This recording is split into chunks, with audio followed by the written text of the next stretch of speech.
నమస్తే, నేను మీ చెనగాని దయాకర్గా. ఈరోజు హరీష్ రావు గారు గాంధీ హాస్పిటల్కి వెళ్లి మా విద్యార్థి మిత్రుడు యూనివర్సిటీ మోతీలాల్ నాయక్ దీక్ష చేస్తుంటే ఈరోజు పరామర్శించడానికి వెళ్లారు.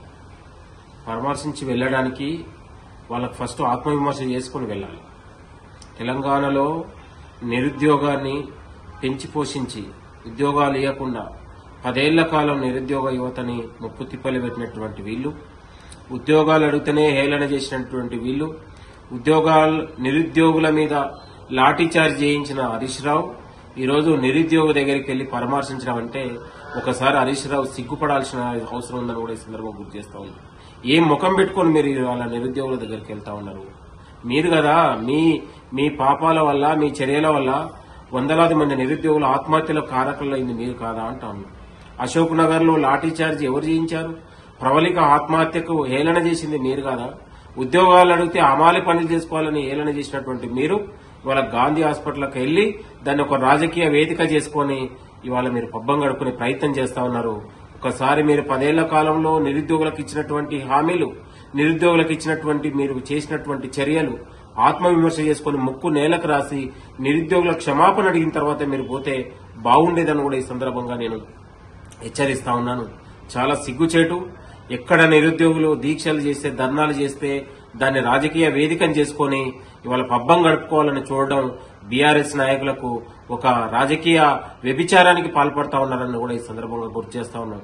మాకు నిరుద్యోగుల పట్ల చిత్తశుద్ధి ఉంది, నిరుద్యోగ జీవితాల పట్ల భద్రత ఉంది. వాళ్ళ బతుకుల కోసం, వాళ్ళ జీవితాల కోసం ఇవాళ కాంగ్రెస్ పార్టీ చిత్తశుద్దితో పనిచేస్తా ఉంది. వచ్చే నెల జూలైలో జాబ్ క్యాలెండర్ విడుదల చేస్తా ఉంది. అనుకున్నటువంటి నోటిఫికేషన్లతో పాటు మళ్లీ జాబ్ క్యాలెండర్ ద్వారా నోటిఫికేషన్లు భర్తీ చేయాలనే ఆలోచన ప్రభుత్వం అనుకుంది. అసలు మీరు నిరుద్యోగుల్ని 10 ఏళ్ల కాలంలో ఒక పురుగుల్లాగా చూశారు కదా. మురళీ ముదిరాజు, నీ సొంత నియోజకవర్గం సంబంధించి మురళీ ముదిరాజు చనిపోతే మారణకాండ చేసి 2000 మంది పోలీసులను పెట్టి ఇదే హరీష్ రావు లాఠీచార్జ్ చేసి నువ్వు శవాన్ని తీసుకెళ్తే కనీసం ఆ కుటుంబాన్ని కూడా నువ్వు పరామర్శించలేదు.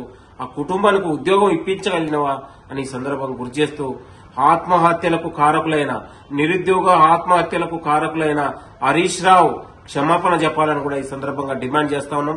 సిగ్గుపడతా ఉన్నాం. మీరు ఇలా గాంధీ హాస్పిటల్కి వెళ్లి మోతీలాల్ని పరామర్శించడం అంటే ఫస్ట్ మీరు ముక్కు నేలకు రాసి తెలంగాణలో ఉన్నటువంటి నిరుద్యోగులకు మీరు క్షమాపణ చెప్పిన తర్వాతనే మీరు మాట్లాడాలని కూడా హెచ్చరిస్తా ఉన్నాం.